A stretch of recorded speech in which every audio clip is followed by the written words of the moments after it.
رب العالمین فرماتے ہیں وَإِذَا لَقُوا الَّذِينَ آمَنُوا قَالُوا آمَنَّا،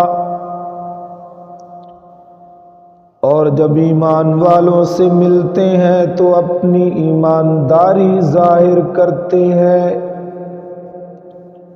وَإِذَا خَلَا بَعْضُهُمْ إِلَى بَعْضٍ، اور جب آپس میں ملتے ہیں قالوا تو کہتے ہیں اتحدثونہم بما فتح اللہ علیکم، کہ مسلمانوں کو کیوں وہ باتیں پہنچاتے ہو جو اللہ نے تمہیں سکھائی ہیں، لِيُحَاجُّوكُمْ بِهِ عِندَ رَبِّكُمْ، کیا جانتے نہیں یہ تو اللہ کے پاس تم پر ان کی حجت ہو جائے گی۔ افلا تعقلون، کیا پس تم عقل نہیں رکھتے؟ اولا یعلمون ان اللہ یعلم ما یسرون وما یعلنون، کیا یہ نہیں جانتے کہ اللہ نے ان کی پوشیدگی اور ظاہرداری کو جانتا ہے؟ وَمِنْهُمْ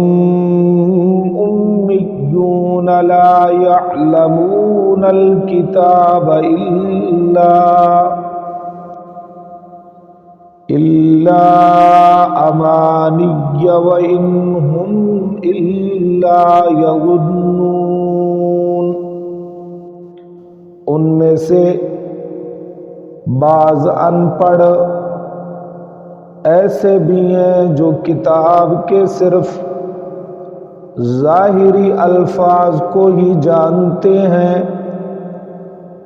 صرف گمان اور اٹکل ہی پر ہے۔ اس آیت کریمہ میں فریق ثانی دوسرے فریق منافقین کی خباثت کا اللہ نے ذکر کیا اور ان کا معاملہ تحریف اور عناد کرنے والے علماء کے ساتھ ذکر کیا، اور یہی وجہ ہے کہ ان کو حرف عطف کے ساتھ اللہ نے ذکر کیا۔ وَإِذَا لَقُوا،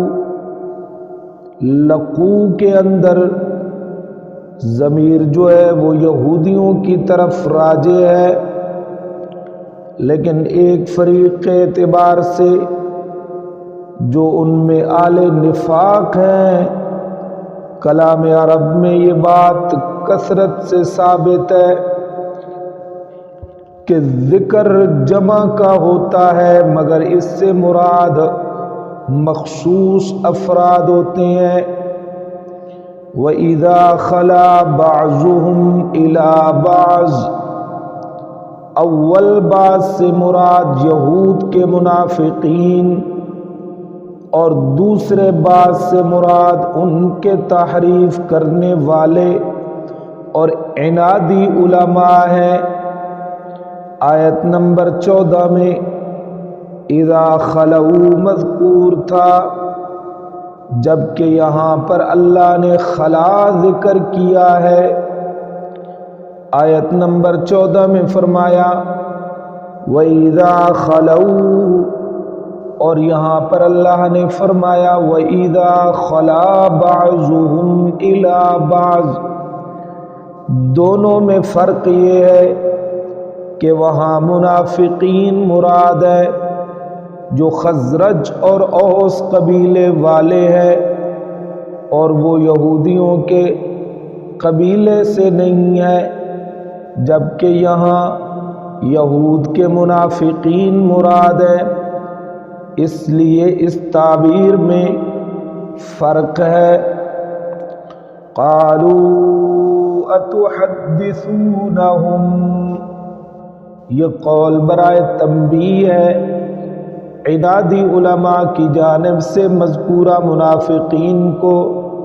جو بوقت ملاقات مومنین کو تورات کی بعض باتیں بیان کرتے ہوئے فرماتے کہتے